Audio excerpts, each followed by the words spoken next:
Desired. Today we come up with a new topic that is mass energy relationship. बात करते हैं क्या कहता है ये टॉपिक.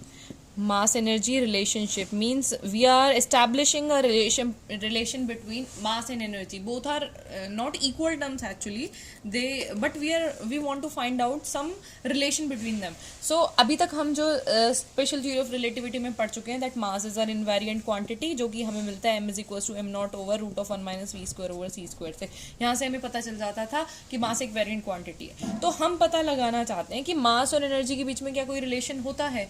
अगर होता होगा तो इसका मतलब है अगर मास वेरिएंट है तो आपकी एनर्जी भी वेरिएंट है. तो हमें एनर्जी को वेरिएंट इनवेरिएंट पता करना है. एक्चुअली मेन मोटिव तो हमारा यही है. सो उसके लिए हम एक mass energy relationship find out करने वाले हैं.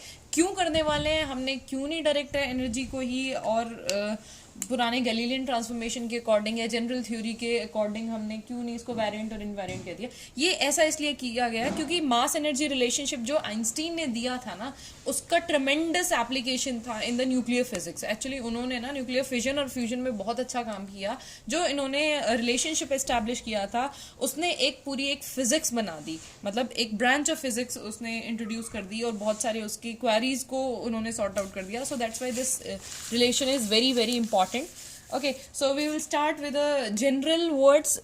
हम कोई ऑब्जेक्ट लेते हैं, अगर उस ऑब्जेक्ट को हम पुश करते हैं, मतलब उस पर कोई फोर्स अप्लाई कर रहे हैं, तो ऑब्वियसली किसी ऑब्जेक्ट को अगर हम पुश करेंगे so it gain some velocity, it has some velocity. और अगर किसी ऑब्जेक्ट के पास वेलोसिटी होती है that mean it has some kinetic energy to move. That means that body comes under a motion, right. वो बॉडी के अंदर जो है मोशन पॉसिबल है.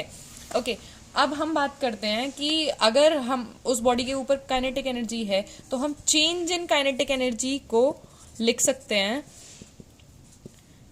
Force into displacement.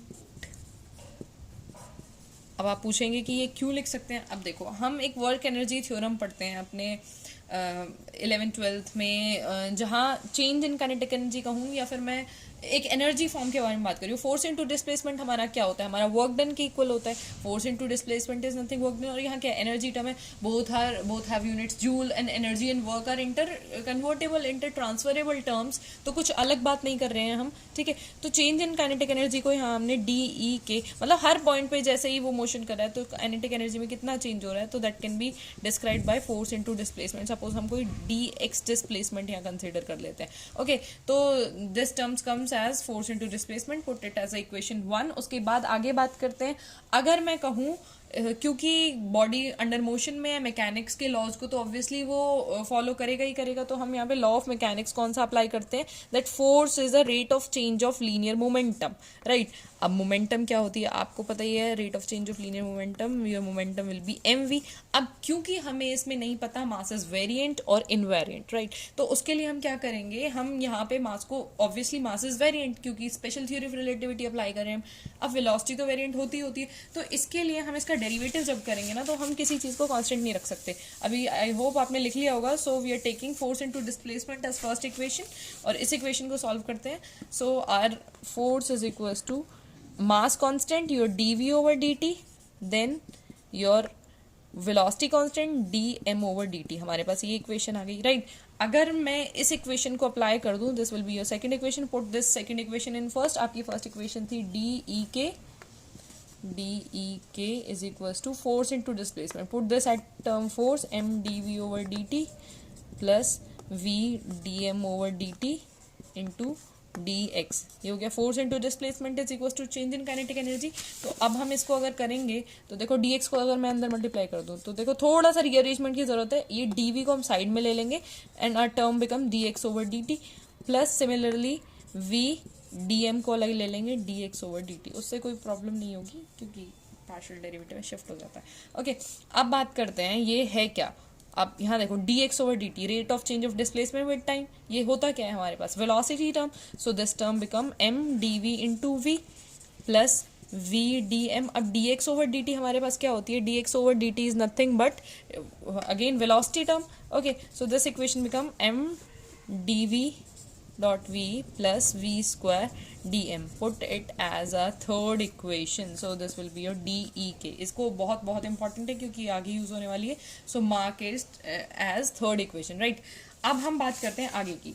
अब हम मान के चल रहे थे our mass is variant quantity, और ये हमने पढ़ा कहाँ से मास वेरिएंट क्वांटिटी, ये हमने पढ़ा स्पेशल थ्योरी ऑफ रिलेटिविटी से। अब स्पेशल थ्योरी ऑफ रिलेटिविटी ने क्या फॉर्मूला दिया है, m is equal to M naught over root of 1 minus we square over C square, जहाँ पे एम नॉट हमारा प्रॉपर मास होता था, राइट, जो हमारा एस फ्रेम में होता था।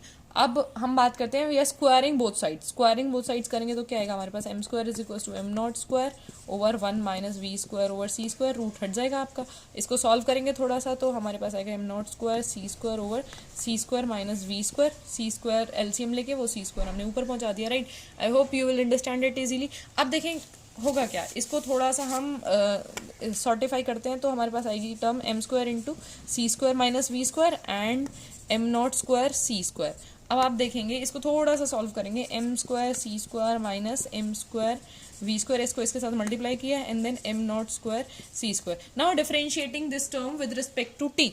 ओके, इसको अगर हम डिफरेंशिएट करते हैं तो हमारे पास क्या टर्म बनती है, क्योंकि ये वाली टर्म पूरी हमारे पास क्या है, m naught is some constant fix quantity, ये तो फिक्स है ना, and c square is c is 3 into 10⁸ metre per second, तो ये भी कांस्टेंट टर्म है। अगर मैं इसको डिफरेंशिएट करती हूँ तो मेरे पास आरएचएस साइड तो ऑलमोस्ट जीरो हो ही जाएगी ना। सो अगर मैं इसको करती हूँ तो मेरे पास क्या होगी, क्योंकि मास वेरिएंट है, this mass will be variant and this is a fix term, इसकी कुछ कांस्टेंट वैल्यू होगी। सो 2m dm इंटू सी स्क्वायर। अब सी का तो करेंगे नहीं क्योंकि सी का डिफरेंशिएशन जीरो है because it is a constant quantity. इसका करेंगे 2m dm वी square as it is minus, अगर एम स्क्वायर कॉन्स्टेंट है तो v का 2v dv is equal to 0।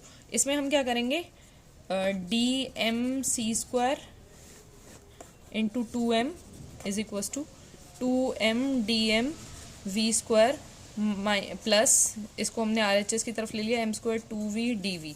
अब देखो इसमें 2m सब में कॉमन है, राइट, 2m, तो हमारे पास बचेगा क्या, dm C square is equal to V square, dm गया हमारा यहाँ से, सॉरी dm तो है ही, plus m v dv। So we are left with this term